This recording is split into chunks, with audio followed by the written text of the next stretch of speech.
Today we're sewing another great free pattern. This is the Peplum top by In the Folds. You can find this pattern at Peppermint magazine. I've left the link for you below so that you can check out all the details, grab a copy, and sew it along with me.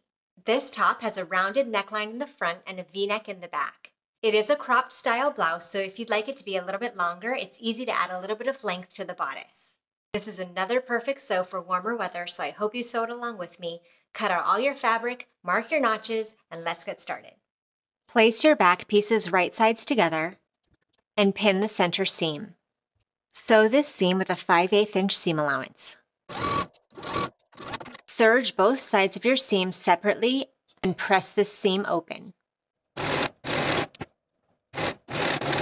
Place your shoulder panel right sides together with your front piece and match the shoulder seam matching your notches. Do this for both shoulder seams and pin in place. Sew your seams with a 5/8 inch seam allowance, serge the seams separately once again, and press them open.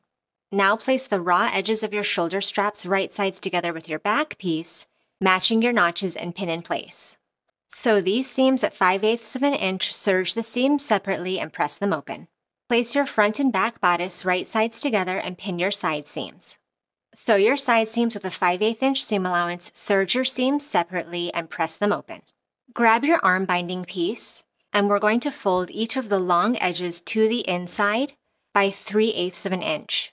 We're also going to fold one of the short edges to the inside by 5/8 of an inch. And do this for both of your armhole binding strips. Now we're going to apply the arm binding to the armhole. Starting with the short edge of your arm binding that you press to the inside by 5/8 of an inch, place the binding right sides together with your armhole. I'm going to start applying my binding on the back bodice about 1.5 inches below the shoulder seam, but you can start anywhere.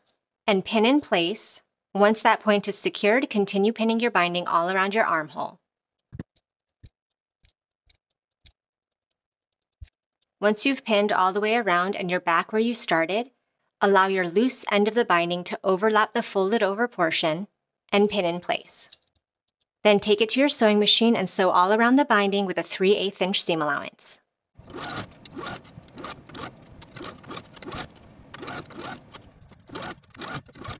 And now we're going to understitch this binding.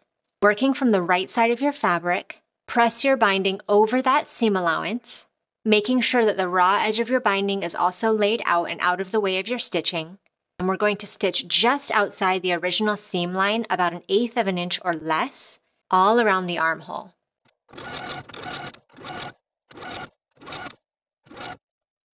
So now that we've sewn this binding to the seam allowance, take your scissors and trim your seam allowance beyond your understitching all around the armhole.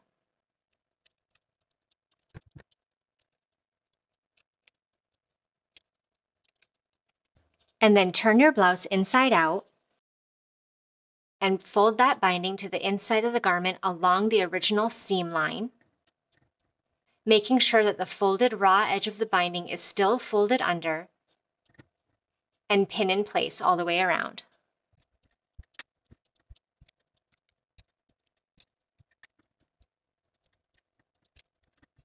Now we're going to stitch this end of the binding all around the armhole, edge stitching close to the folded edge all the way around.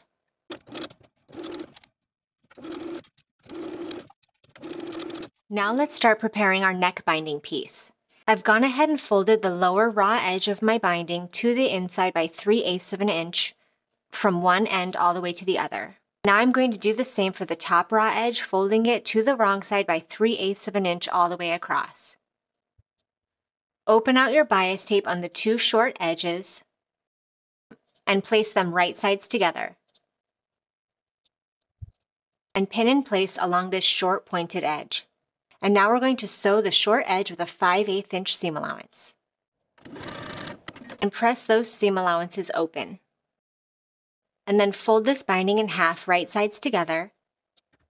And we're going to place a small snip into the top of the binding on the side of the binding that has a point on the other end. Snip about 1/8 of an inch. We'll match this notch later with the center front. Now we're going to take the binding back to the ironing board and press up the tiny point of the V of our binding to the inside by 1/4 of an inch. And give that a good press.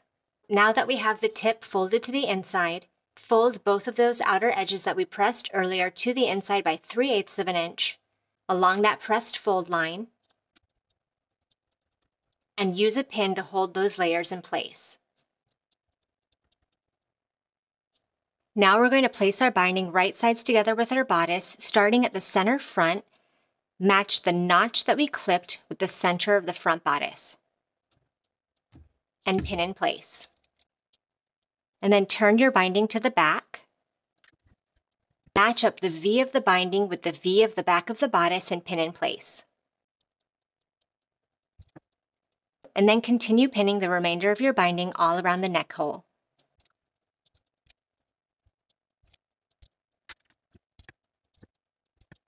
And now take it to your sewing machine and attach your binding to the neckline all the way around with a 3/8 inch seam allowance.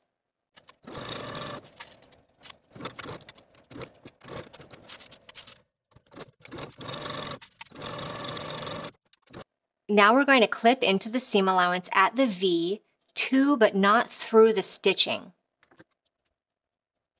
And then we're going to trim these seam allowances to about 1/4 of an inch all the way around.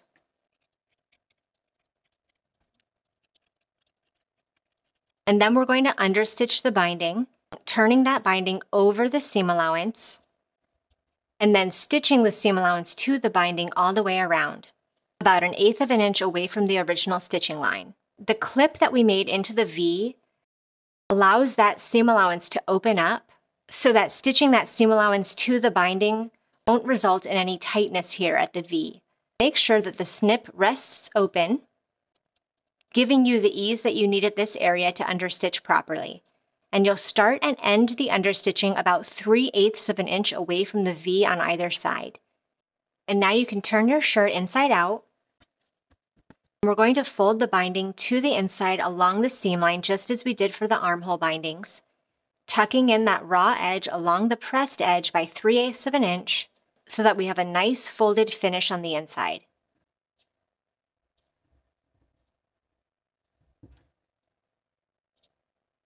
And pin in place all the way around. So now I've pinned all around the neckline, and the facing of my center V looks like this on the inside, and I'm ready to start edge stitching just as we did for the armhole facings, edge stitching close to the folded edge of the facing all the way around, pivoting at the bottom of our V. Let's prepare our front peplum piece to be gathered and attached to the bodice. Start sewing our gathering stitches using the longest stitch on our machine with about a 1/2 inch seam allowance, starting 5/8 of an inch away from the top edge and stopping 5/8 of an inch away from the edge on the other side. Make sure you leave tails of thread on either side of your stitching so that you have thread to pull for gathering. Gather your back peplum panel in the same way. Now place your front and back panel right sides together along the short edges and pin in place. And do this on both sides. Sew your short edges on both sides with a 5/8 inch seam allowance. I've also gone ahead and serged both of the side seams of my peplum together on both sides. Now we're going to start attaching our peplum to the blouse, matching our notches and side seams. Start by pinning the top of your peplum to the bottom of your blouse in 4 places: center front, center back, and the 2 side seams.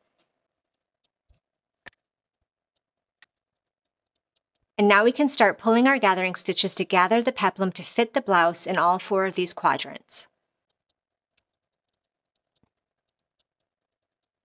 Once your gathers fit that section of the bodice and they're evenly distributed, go ahead and pin in place. Continue gathering and pinning each section all the way around in the same way. And once you have everything pinned, go ahead and sew all the way around, attaching your peplum to the blouse with a 5/8 inch seam allowance. And once you've sewn your peplum all the way around, go ahead and serge this seam to finish. And the very last step is to hem the bottom of our blouse. I've gone ahead and pressed the bottom raw edge of my peplum to the inside by 1/4 of an inch. Fold up that raw edge along the crease, fold that material over on itself, and pin in place all the way around.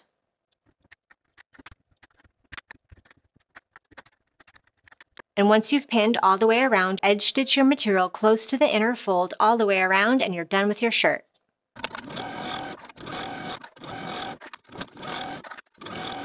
Thank you so much for watching this sew along. Make sure you check out my other videos for more great sewing inspiration, and I'll see you in the next video.